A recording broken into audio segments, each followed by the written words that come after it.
नमस्कार. मी सदानंद गोडसे, बिझनेसमन आहे. खूप मोठा बिझनेस आहे माझा देशात परदेशात. पण गरिबी खूप जवळून बघितली. आर्थिक उढाताण काय असते ते खूप जवळून पाहिलंय. म्हणजे साधं नवीन दप्तर घ्यायचं असेल तर माझ्या वडिलांना एक वर्षभर पैसे साठवावे लागायचे. शाळा 8-10 किलोमीटर लांब, सायकल तर नव्हतीच. 8-10 किलोमीटर चालत जायचो शाळेत. चपला सुद्धा नसायच्या पायात. फक्त अभ्यासात हुशार म्हणून ती भावलं माझं. पुढे कॉलेजमध्ये गेल्यानंतर सुद्धा काही गरिबीने पाठ सोडली नाही माझी. फी भरायला पैसे नसायचे, मग इकडे तिकडे कामं करा. मित्रांबरोबर कुठे बाहेर गेलो तर जेवणाचे खायचे पैसे शेअर करायला लागू नयेत म्हणून मी खायचोच नाही. काहीतरी कारण सांगायचो, आज काय पोट बिघडलंय, उद्या काय देवीचा उपवास आहे. सगळे खूप हसायचे मला. पण तर आई आजारी पडली. खूप खचलो मी. काय करावं कळेना, पैसे नाहीत आणि पैशा अभावी, औषधोपचाराच्या अभावी आई गेली. तेव्हा ठरवलं, हे आपल्याला जे भोगायला लागलंय ते आपल्या मुलीला भोगायला लागता कामा नये. तिच्या वाट्याला हे सगळं यायला नको. ही नामुष्की तिला मिळता कामा नये. मुलगीच हवी होती मला. आणि तरीही मी ठरवलं होतं की स्वतःचं मोठं घर, गाठीशी भरपूर पैसा येत नाही तोपर्यंत मूल जन्मालाच घालायचं नाही. पुढे उशिरा का होईना पण सोन्यासारखी मुलगी झाली आम्हाला. आता सगळं आहे. सुंदर सोजवळ बायको, मोठं घर, 4-5 गाड्या, भरपूर पैसा, एव्हरीथिंग. पण तरी मी आणि माझी बायको आमच्या मुलीला, कार्तिकीला खूप मिस करतो. आमची कार्तिकी गेली.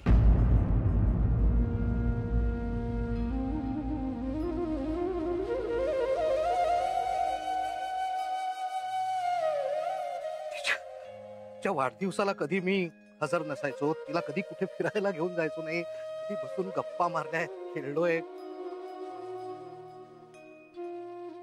कारण खूप खूप काम करत असायचो. उद्या पैसे नसतील तर काय होईल या भीतीने, जीवाच्या आकांताने मी पैसे मिळवायच्या मागे लागलो. खूप खूप काम करायचो. आणि हे सगळं तिच्यासाठीच तर आहे, तिच्या भविष्यासाठी आहे. त्याचीच तजवीज करतोय असं वाटायचं मला. खूप खूप काम करायचो मी. एक दिवस तिला ताप आला आणि साधा ताप आल्याचं निमित्त होऊन आमची कार्तिकी गेली.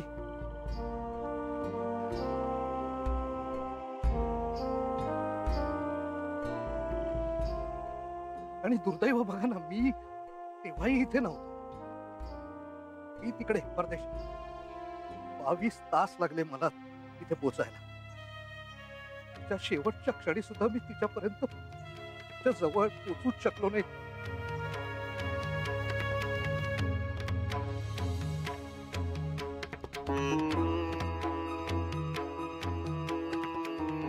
आता 4 वर्ष झाली या गोष्टीला.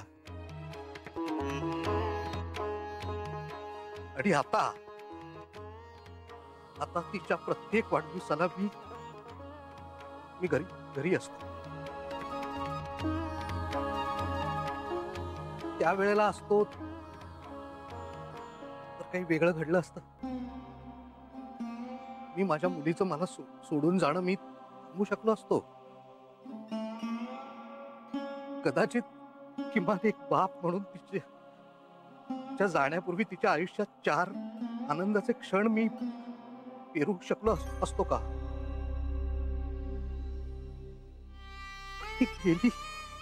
गेलीच ती.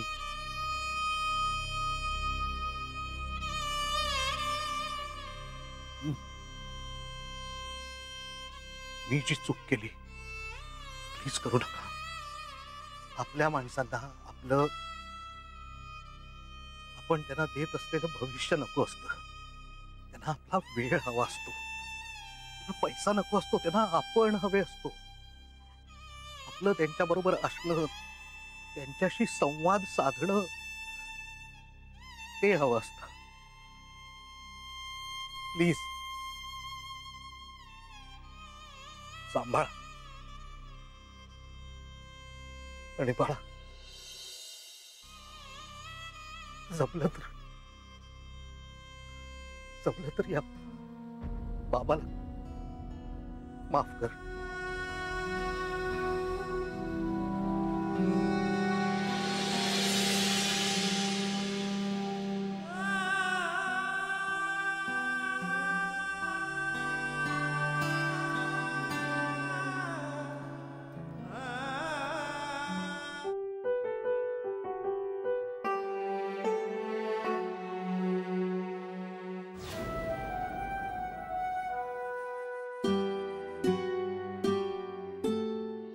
नमस्कार.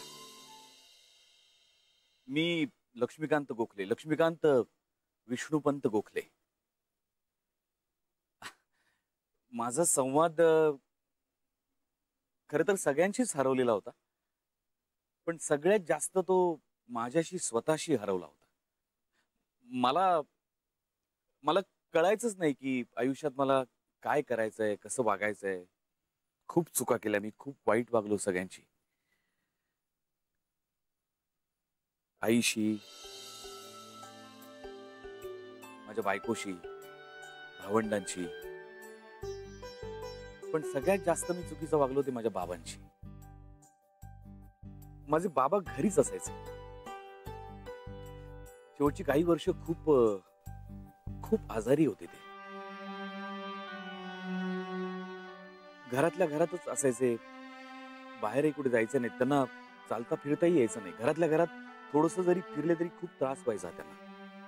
आणि त्यामुळे साहजिकच घर चालवण्याची जबाबदारी आईवर होती. आई ऑफिसला जायची आणि बेबी, माझी धाकटी बहीण, शाळेत जायची तेव्हा. आणि माझा मोठा भाऊ रमाकांत, तो कॉलेजला जायचा. मी घरीच असायचो. मग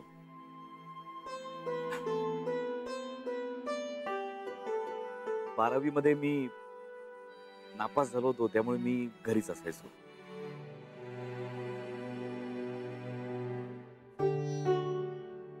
बाबांना औषध देण्याची जबाबदारी आईनी माझ्यावर सोपवलेली असायची. द्यायचो मी औषध बाबांना. आईच्या कामानिमित्त आई 7-8 दिवस कुठेतरी बाहेरगावी गेली होती एकदा. बाबा आणि मी दोघंच असायचो घरी. बाबांना माझ्याशी खूप बोलायचं असायचं, पण मला ते सगळं फार निरर्थक वाटायचं. असं वाटायचं काय बोलणार मी बाबांशी. बाबांशी बोलत बसण्यापेक्षा मित्रांबरोबरच्या टवाळक्या, मित्रांबरोबरच्या पार्ट्या, पार्ट्यांमधली दारू, हे सगळं जास्त आवडायचं. बाबांना कॉफी खूप आवडायची आमच्या.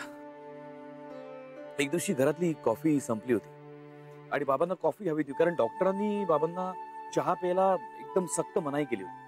बाबा मला म्हणाले, कांता कॉफी आण रे. मी म्हटलं आणतो आणतो. संध्याकाळी मी मित्रांबरोबरच्या पार्ट्यांकरता बाहेर पडायचो, तेव्हा बाबा मला आठवण करून द्यायचे, कांता कॉफी. मी म्हणायचो हा हा आणतो आणतो. मग त्या पार्ट्यांच्या नादात कॉफीचा विसरच पडायचा. त्या पार्ट्यामधली दारू, ते सगळं संपून मी कधीही यायचो घरी परत. काही ताळतंत्र नसायचा, वेळ नसायची. मध्यरात्री, पहाटे, सकाळी सुद्धा कित्येकदा आलेलो आहे. मी जेव्हा यायचो तेव्हा बाबा दरवाजात बसलेले असायचे आणि त्यांना पाहिल्यानंतर मला स्ट्राईक व्हायचं, मला आठवायचं कॉफी. पण तेव्हा ते चकार शब्दांनी काही बोलायचे नाही. दुसऱ्या दिवशी मी पुन्हा निघालो मित्रांबरोबर पार्ट्या करायला की आठवण करून द्यायचे, कांता कॉफी आणायची. मी पुन्हा म्हणायचो हा आणतो आणतो बाबा आणतो. मग मला म्हणायचे, कांता तुझं वय आहे रे, वय आहे तुझं, तुला मित्र जवळचे वाटणारच, पण मलाही वेळ दे थोडा, माझ्याशी बोल.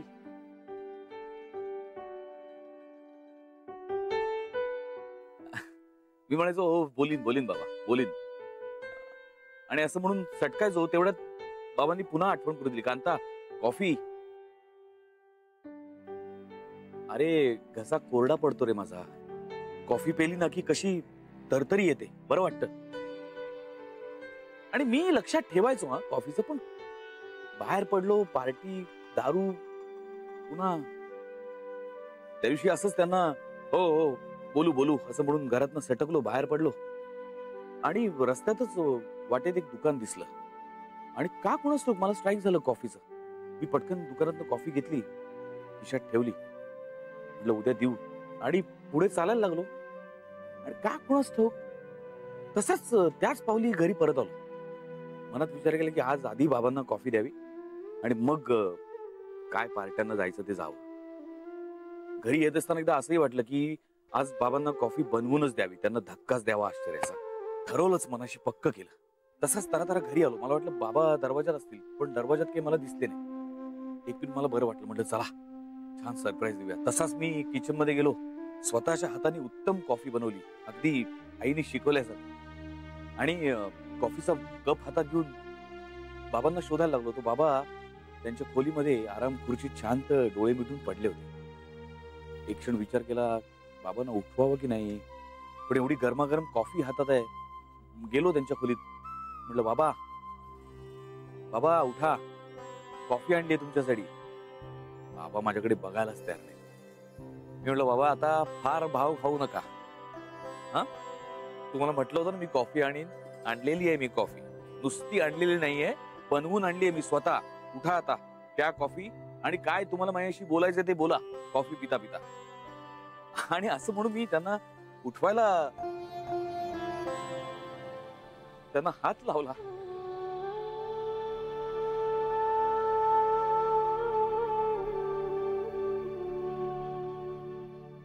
बाबा गेले होते माझे.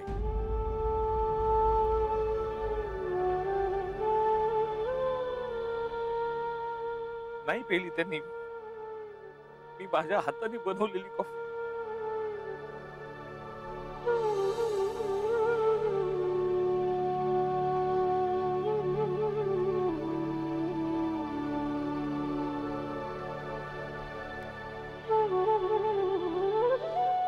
त्यांना काय बोलायचं होतं माझ्याशी ते आजपर्यंत मला कधी कळलंच नाही.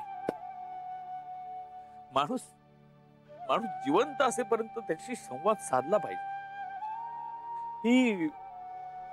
ही म्हातारी माणसं असतात ना, यांच्या खूप साध्या साध्या छोट्या छोट्या अपेक्षा असतात, छोट्या छोट्या गरजा असतात, त्या पूर्ण करायला पाहिजे. आपण किमान ऐकून तरी घ्यायला पाहिजे. काय माझ्या बाबांना माझ्याशी बोलायचं होतं मला आज तर कायच नाही कळलं. आणि मी त्यानंतर आजपर्यंत कधीही स्वतःला माफ करू शकलो नाही, कधीच नाही.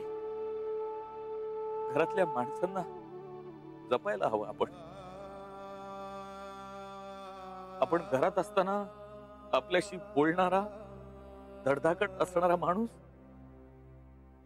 आपण घरी परत येईपर्यंत नाहीसा झालेला असू शकतो.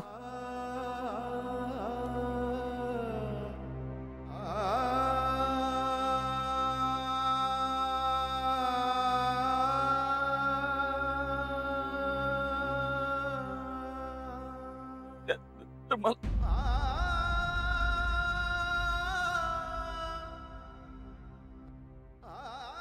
सॉरी बाबा, मला माफ कर.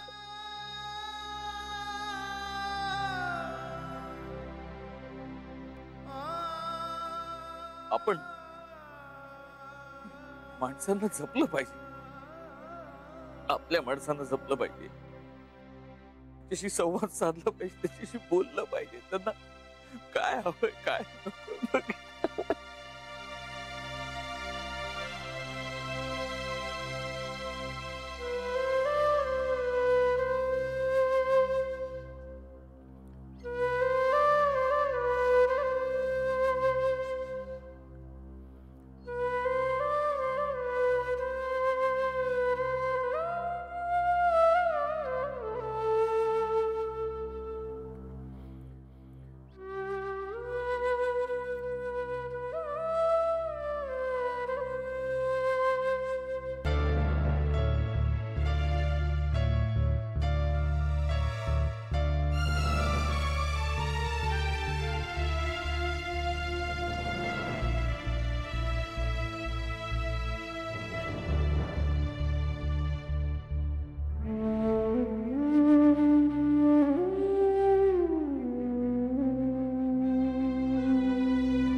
I am sorry.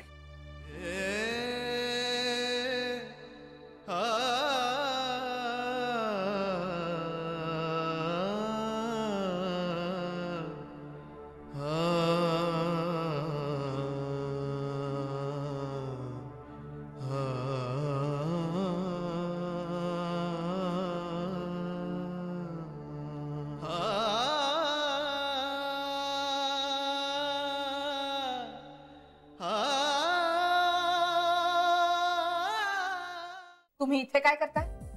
मी माफी मागायला आले. त्याची आता काहीच गरज नाही. मला आहे ना, मग मागा आणि निघा. चुकलं माझं. झालं? असं काय करताय?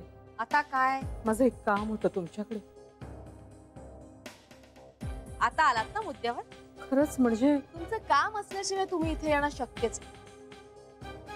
नुसती माफी वगैरे मागायला तर तुम्ही जन्मात असं करणार नाही. बेबी, काय चुकीचं बोलले वहिनी मी? बेबी त्या काय म्हणतायत ते तरी ऐकून घे. काय ऐकून घेऊ? मला त्यांचं काहीच ऐकायचं नाही. त्यांचा या घराशी काहीही संबंध नाही. मी म्हणते ना माझं चुकलं म्हणून. आता काय हवंय तुम्हाला? तुमची थोडी मदत हवीये. मी तुम्हाला कसलीही मदत करू शकत नाही. असं नका हो करू. खरंच असं नका करू. मी रस्त्यावर येईन. दया करा ना माझ्यावर. तुमची पात्रताच नाहीये तेवढी. तुम्ही जा बघू इथून. वहिनी यांना जायला सांगितलं. आधी श्रीमुळे माझं डोकं फिरलंय. अजून जास्त त्रास नको. आता सगळं तुमच्या हातात आहे. मी माझ्या संसाराची भीक मागते हो तुमच्याकडे. नवऱ्याशिवाय जीणं काय असतं हे तुम्हाला चांगलंच ठाऊक आहे. आत्ता जाग आली तुम्हाला? कुठे गेला तुमचा तो रुबाब? कुठे गेला? शिव्या शाप देऊन गेला होतात ना आमच्या घराण्याला. काय तर म्हणे तुमच्या घरातले संसार टिकत नाहीत. हा, तेव्हा तुमच्या जिभेला हाड नव्हतं. आता काय झालं? आणि आता तुमच्या मुलीचं डोकं ठिकाणावर आलेलं दिसतंय. अचानक कशी काय बदलली ती? हा, श्रीला अवॉर्ड डिक्लेअर झालाय. बिझनेस मध्ये त्याची ग्रोथ झाली आहे. त्याच्यामुळे तिला असं वाटलं असणार आहे की आता आपण आपला संसार मोडायला नको. आणि म्हणून तुम्ही तुमच्या मुलीचा संसार वाचवण्यासाठी तिची वकिली करायला आलाय? नाही, मी तिचा संसार वाचवण्यासाठी नाही. मी माझा संसार वाचवण्यासाठी आले तुमच्याकडे.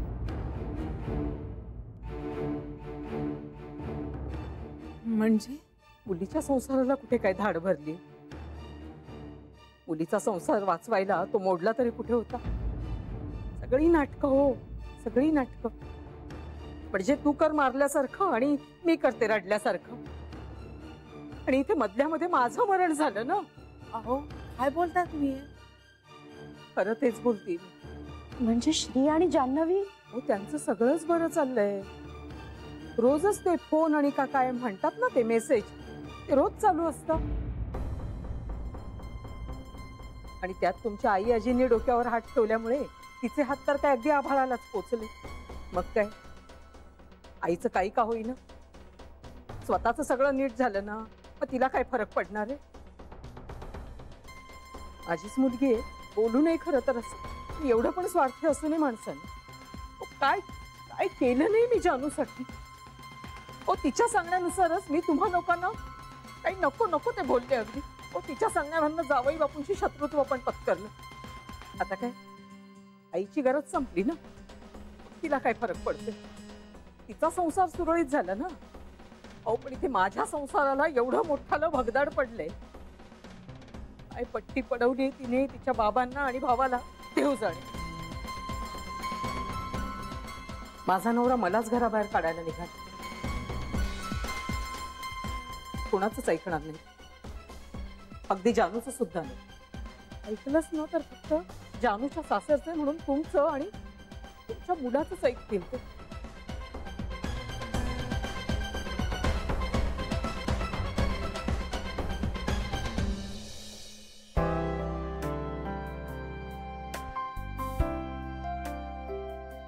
काका, कुठे होतास? समोर बघ, असं काय करतोय? नाही पण आता कोण बोलणार? मी सांग ना, समोर बोल ना.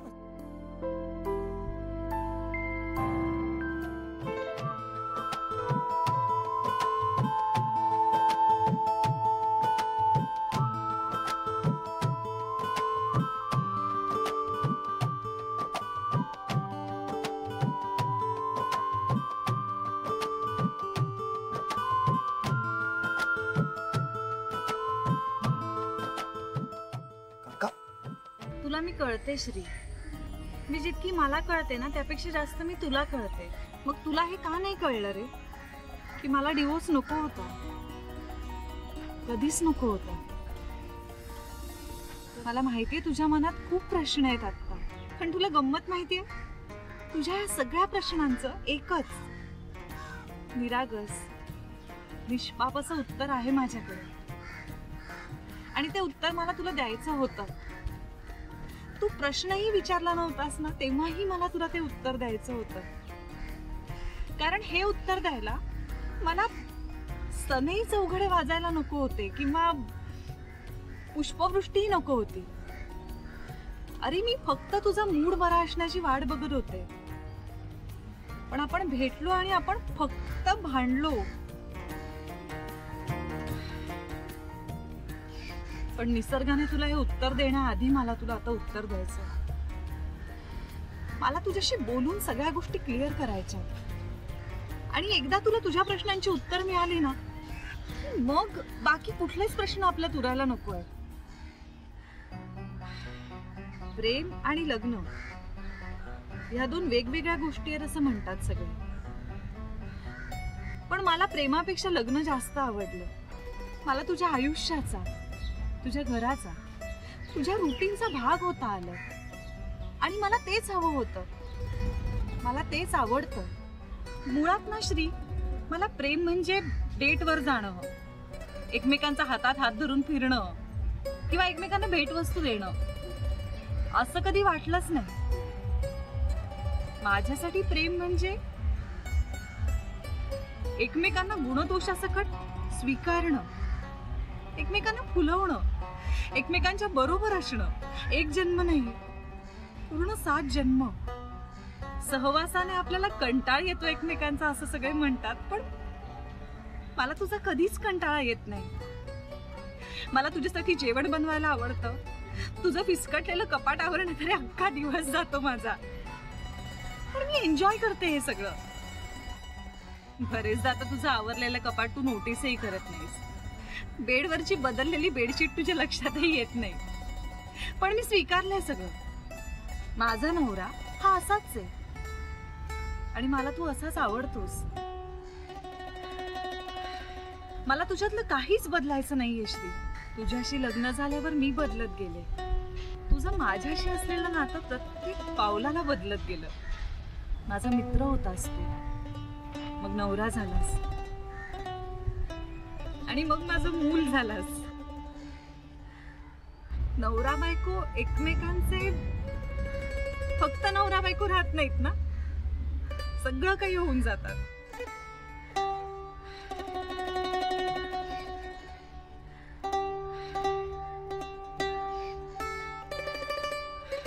बोल बोल, काही प्रॉब्लेम नाही, बोल तू बोल. तुला माहितीये, मनीषी आणि पिंटाशी बोलताना मी बरेचदा त्यांना श्री म्हणून हाक मारते. कारण मनातल्या मनात मी सारखी तुझ्याशी बोलत असते ना. मनीष खूप चिडतो माझ्यावर, पण पिंट्याला आता सवय झालीये.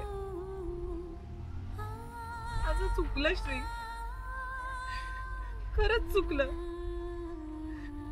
मी बोलायला हवं होतं तुझ्याशी, तुझे फोन घ्यायला हवे होते मी, पण मला सुधारलंच नाही रे. आपल्यातल्या दुराव्याला मी दुसऱ्या कुणालाच दोष नाही देत. दोष माझा होता. मी तुला समजून घ्यायला कमी पडले. पण मला डिवोर्स नको होता, कधीच नको होता. श्री, मला तुझ्या बरोबर जगायचंय, वाढायचंय, म्हातारं व्हायचंय.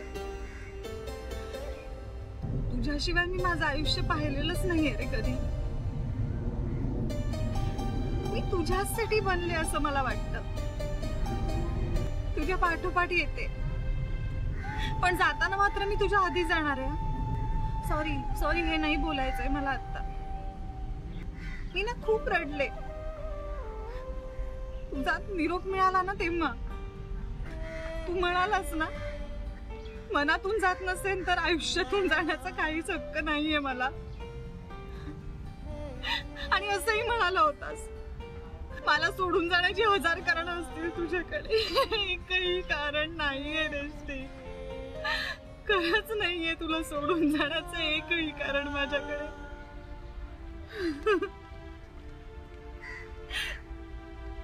ग्रीन टी प्यायला लागलास ना तू, मला वाटतं म्हणून, मला हवा म्हणून.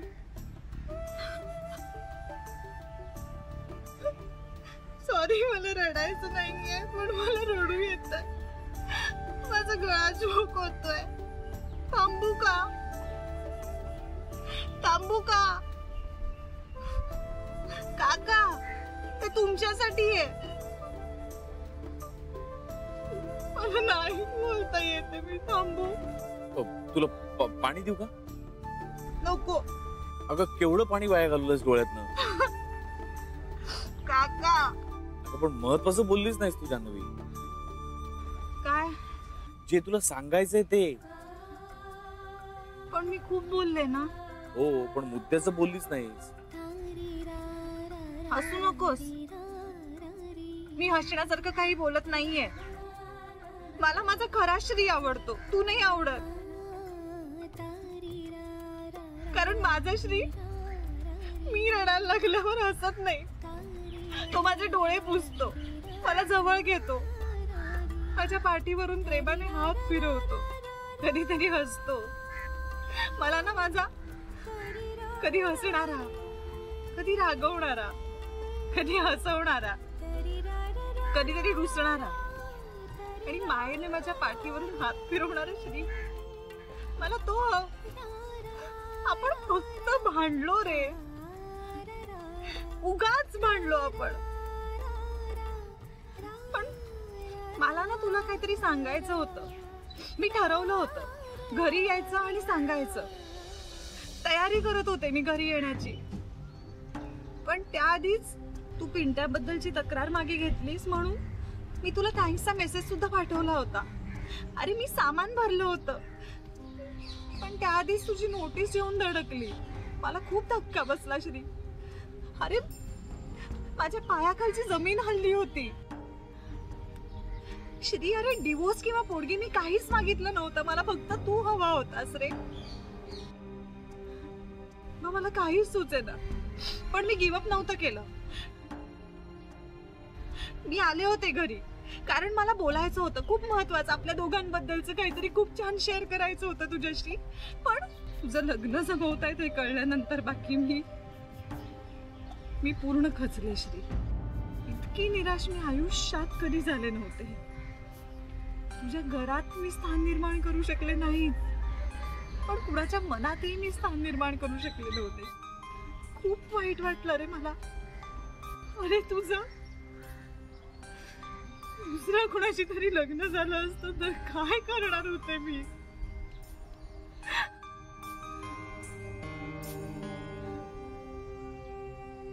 अरे मी जीवही देऊ शकत नव्हते रे. कसा देणार सांग ना, कारण एक जीव माझा.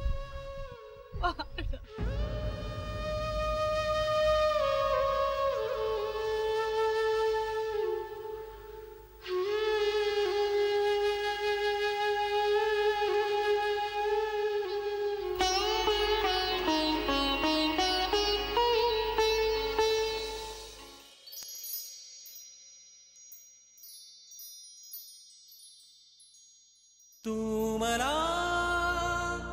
मी तुला गुणगुणू लागलो.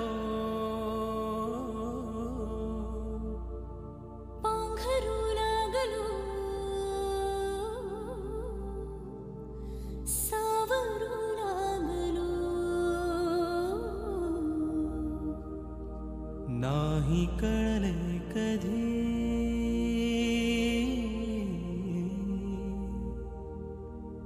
ना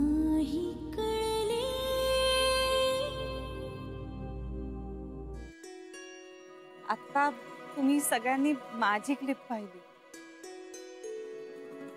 मी सौ जान्हवी श्रीरंग गोखले. माझ्या नवऱ्याशी संवाद हरवला होता. कारण ना मी माझ्या नवऱ्याला आणि माझ्या लग्नाला गृहीत धरायला लागले होते. लग्न हे असं नातं आहे ना जे सतत वर्क इन प्रोग्रेस असतं आणि ते टिकवावं लागतं. हेच माझ्या लक्षात नाही आलं.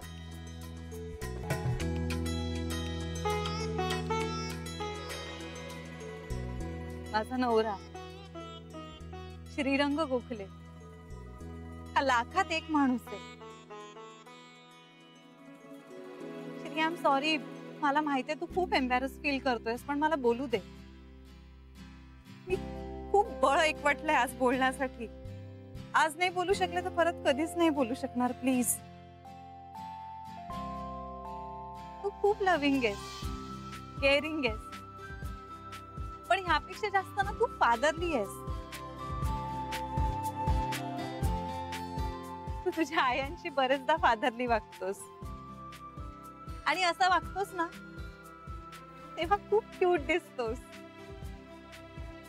मला तुला हे सांगायचं होतं, खूप आधीपासूनच सांगायचं होतं, पण राहून गेलं.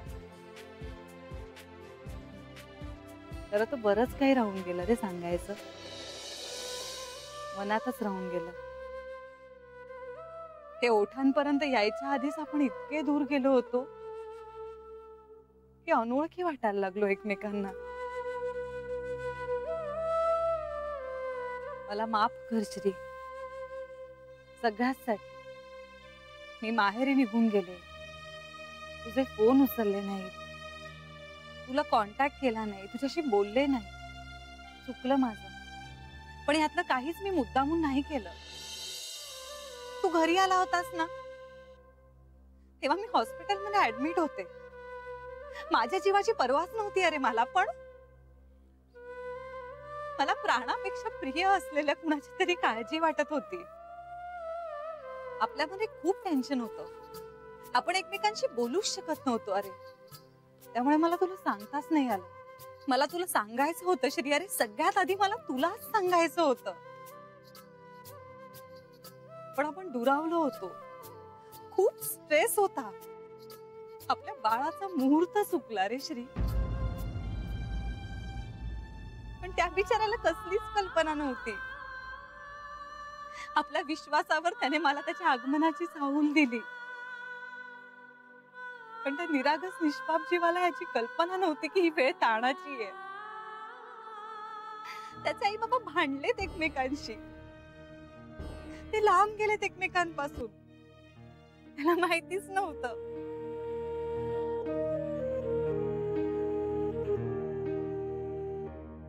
या दोन फॅमिलीज ज्यात त्याचे आजी आजोबा मामा आहेत, त्या फॅमिलीज मध्ये कटुता आलीये. कळलंच नाही त्याला. त्याच्या आगमनाने आनंदी होण्याच्या मनस्थितीतच कुणी नव्हतं. त्याच्या स्वागतासाठी कुणी सज्जच नव्हतं श्री.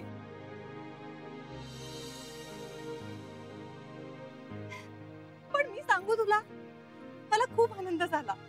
मला खरंच खूप आनंद झाला.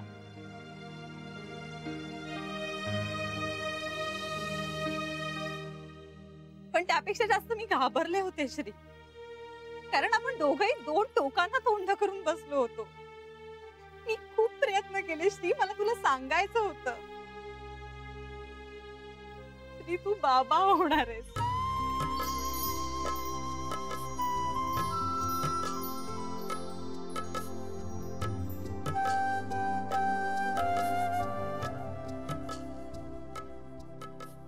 आज ज्या पुढच्या जनरेशन साठी तू झाडं लावतोयस, त्यांना पाणी मिळावं यासाठी प्रयत्न करतोयस, ती पुढची जनरेशन, तुझ्या पुढची पिढी श्री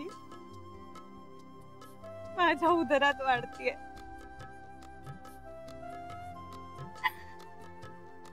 मी प्रेग्नंट आहे. तुझा अंश वाढतोय माझ्यात श्री.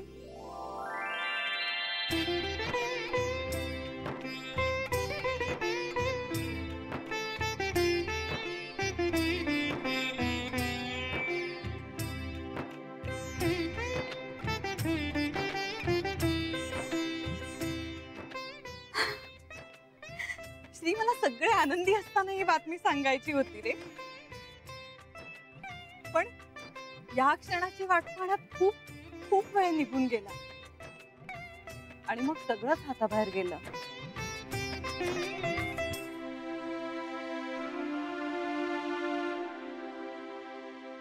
आनंदी राहण्याची, तुझ्यापर्यंत पोहोचण्याची तारेवरची कसरत करत होते मी. मला माझी पर्वा नव्हती, पण मला माझ्या बाळाची काळजी वाटत होती. त्याला फक्त आपलं प्रेम नाही, त्याला त्याच्या आजी आजोबांची माया मिळायला हवी असं वाटत होतं मला. खूप धडपडत होते मी. खूप चुकाही केल्या. आज वाटतंय तेव्हा जर सरळ मी तुला फोन करून सांगितलं असतं की मी प्रेग्नंट आहे, तर हे पुढचं सगळं टळलं असतं का रे? किंवा जर मी तुला सरळ मेसेज पाठवून दिला असता तर काय झालं असतं? पण या सगळ्या जरदरच्या गोष्टी आहेत. फॅक्ट ही होती की आपल्यामधलं अंतर वाढतच गेलं.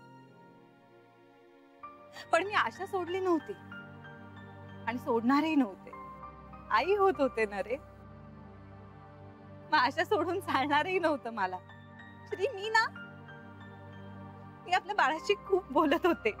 मला ना बाळ तुझ्यासारखंच हवंय, हुबेहूब तुझ्यासारखं, तुझ्यासारखंच केअरिंग, तुझ्यासारखंच खूप प्रेम करणारं, तुझ्यासारखंच कर्तृत्ववान आणि तुझ्यासारखं सेन्सिबल. तुला मुलगी हवी आहे ना?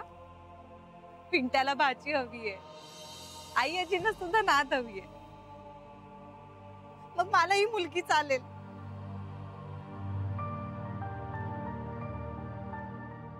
अरे मी आपल्या बाळाशी गप्पा मारत असते.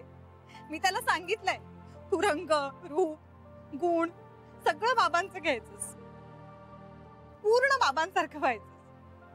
हा पण एकच, तुझे बाबा ना अजिबात ऑर्गनाइज नाहीयेत. ते बाकी तू माझं घे. आणखी एक श्री, जर चुकून आपल्याला मुलगा झाला तर मी त्याचं नाव घटोत्कच नाही ठेवणारा. कसं वाटतं ते? घटोत्कच श्रीरंग गोखले मी नाही ठेवणार.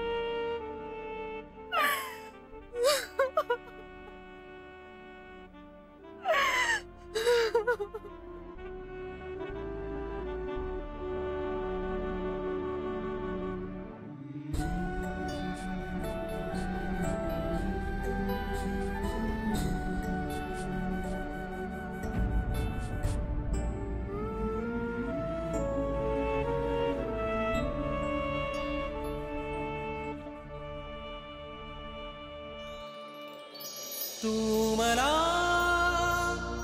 मी तुला गुणगुणू लागलो, पांघरू लागलो, सावरू लागलो. का रडतेस? तू का रडतोय? कारण मी मूर्ख आहे. मी पण मूर्ख आहे श्री. तुला हे सांगायचं होतं मला.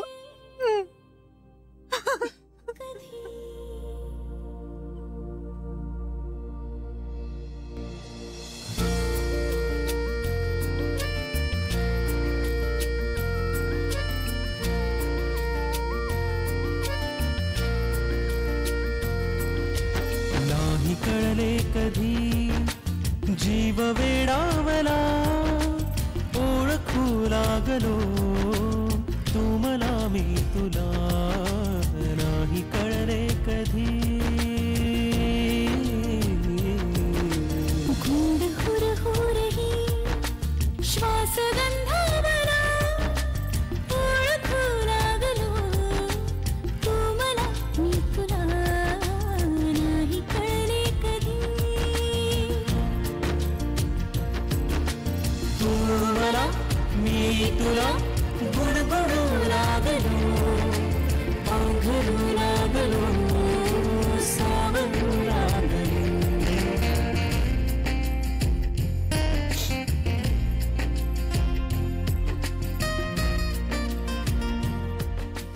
I'm sorry.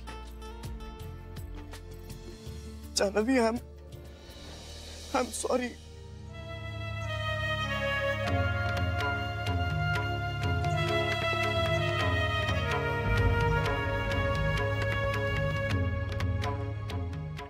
I'm sorry.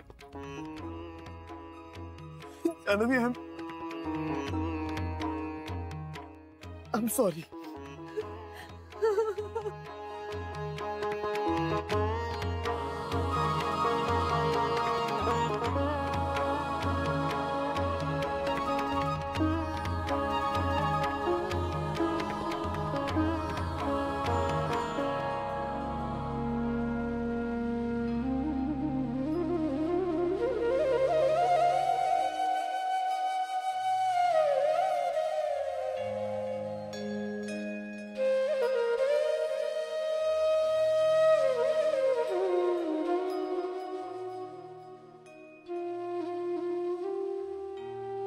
Jahnavi, मला बाळ हवंय. मला तू हवी आहेस. मला तुम्ही दोघेही हवंय. I love you. I love you both. I love you.